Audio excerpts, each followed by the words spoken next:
Juan Kapitulo 6, versikulo 35. Si Jesus miingon kanila, "Ako mao ang pan nga naghatag sa kinabuhi. Ang muari kanako dili nagayod gutomon, ug ang mutuo kanako dili nagayod uhawon." Pan sa kinabuhi. Maglikon unta sa mong pagtuo ug gagaka kami sa pagtuman sa imong mahal nga kasuguan.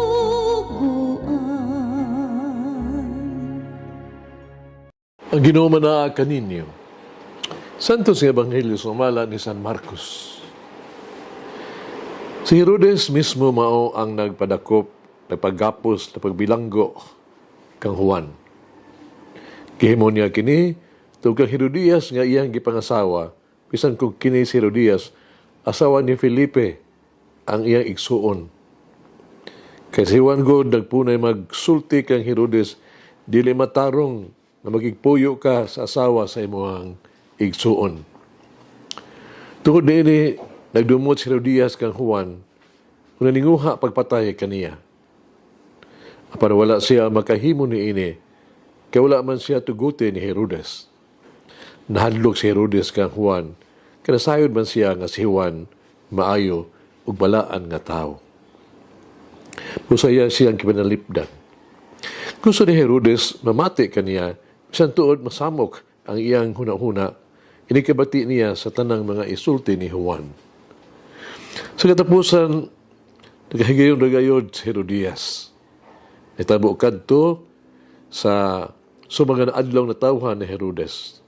Naduhigayon na, nagkumbira si Herodes, nagidapit niya ang tanang kadagkuan sa kagamhanan. Ingon man sa mga pangulo sa kasundaluan, mga inilasang lumulupyo sa Galilea. Ang anak ng babae ni Herodias misulod, misayaw, nagapahimuot siya ni Herodes o sa iyang mga bisita.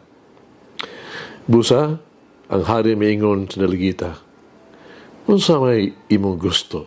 Ihatag ko kanimo bisag unsa imong pangayoon." Nakasaad pa gani siya uban sa pagpanumpa na nag-ingon, "Ihatag ko kanimo ang tanan nga imong pangayoon bisan pa ug katunga sa akong gingharian." Usa migula ang dalagita nang utana sa iyang inahan, "Unsa may akong pangayoon?" Ang ulo ni Juan mitubag ang inahan. Dalagita midali pagbalik ngadto sa hari ang miingon, "Ihatag kanako karong adlaw ang ulo ni Juan diha sa bandihado." Nagapasubo kini pag-ayo sa hari. Pawala siya makabaliba tungod sa iyang ipanampuan, ipanumpa at tubangan sa tanan niya mga bisita.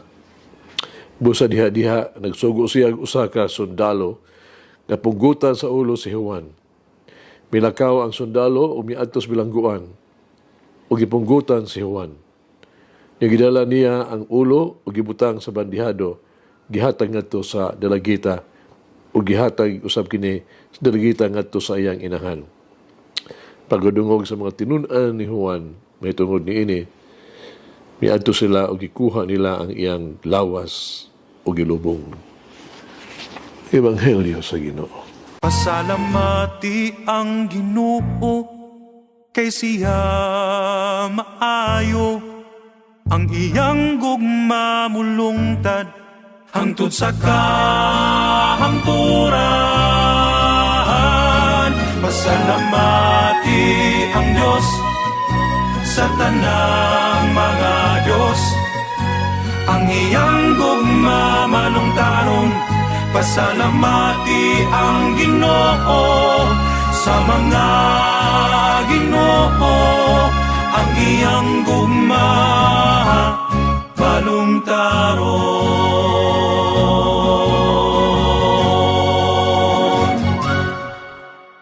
Ang Ebanghelyo karong adlaw usa ka makalisan kaing drama sa kamatayon ni Juan Bautista. Gidakop siya ni Herodes. Si Juan, kipagkapos sa prisuhan. Si Herodias, Naghamil biya kaligot-kot o pagdumot kaniya. O buot o patay kaniya. Si Herodes nahadlok ni Juan. Nga naman, kitungod kay si Juan good, matarong o nagsulti kaniya sa kamatuoran na dili siya uyon, no? Sa balaod, alang kanimo, dili uyon, dili maayo, ang pagigpuyo sa asawa sa imong igsuon. Busa, walay pagduha-duha, bugos nga pagtuo, kipadlong ni Juan si Herodes sa iyang imoralidad na kinabuhi. Si Juan ligon sa kinaiya. Wala gid sa mahadlok sa pagkatubang kang Herodes. May tungod sa iyang pagpuyo-puyo sa kasala nga kinabuhi.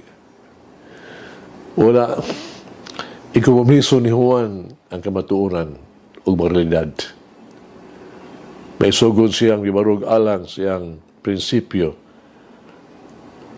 Nagkig-away o namatay gani tungod sa kamatuoran.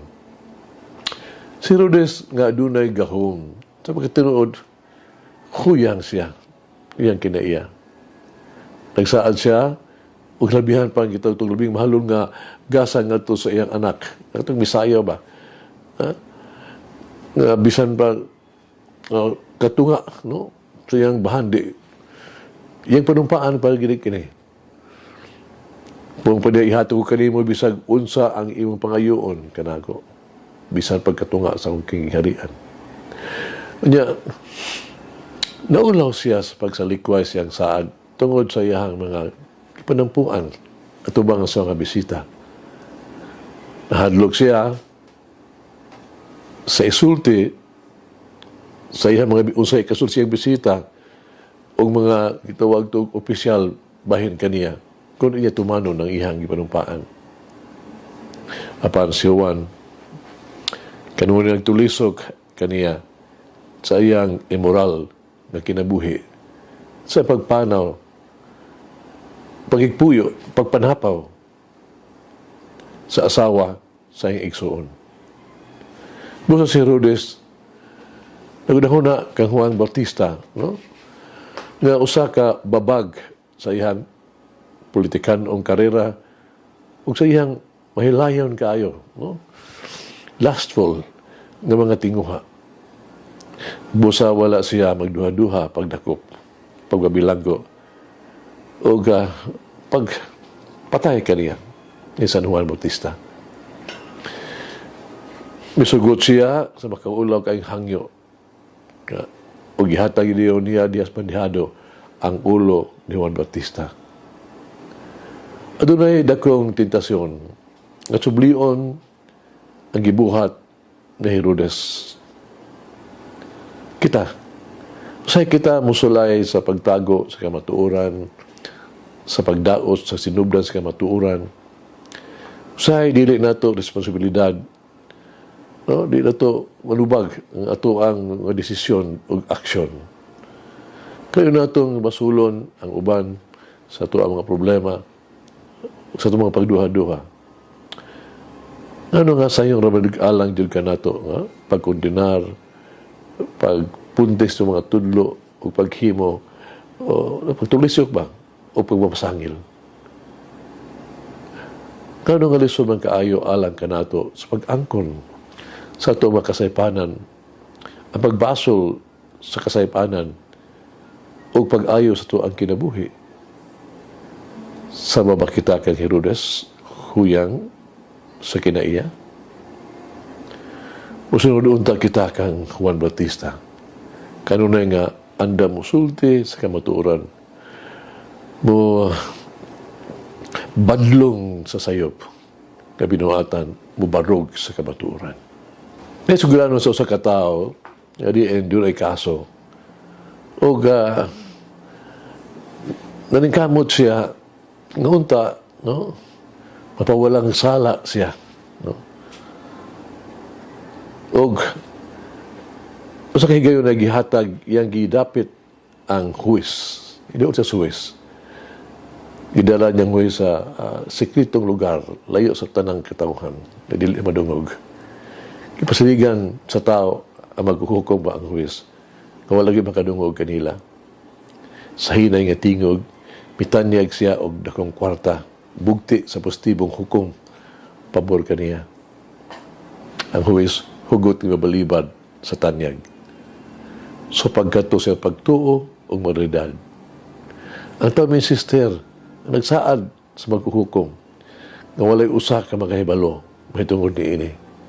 Walay usa nga makadungog, may tungod ni ini. Walay usa nga makita sa ilang gibuhat.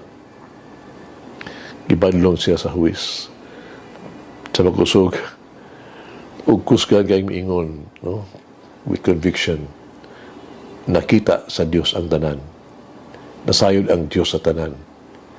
Di nimo batago ang bisan unsa gikan sa Dios. Dili nato matubang ang Dios ug akong pamilya kadunay mansa ako ang kasing-kasing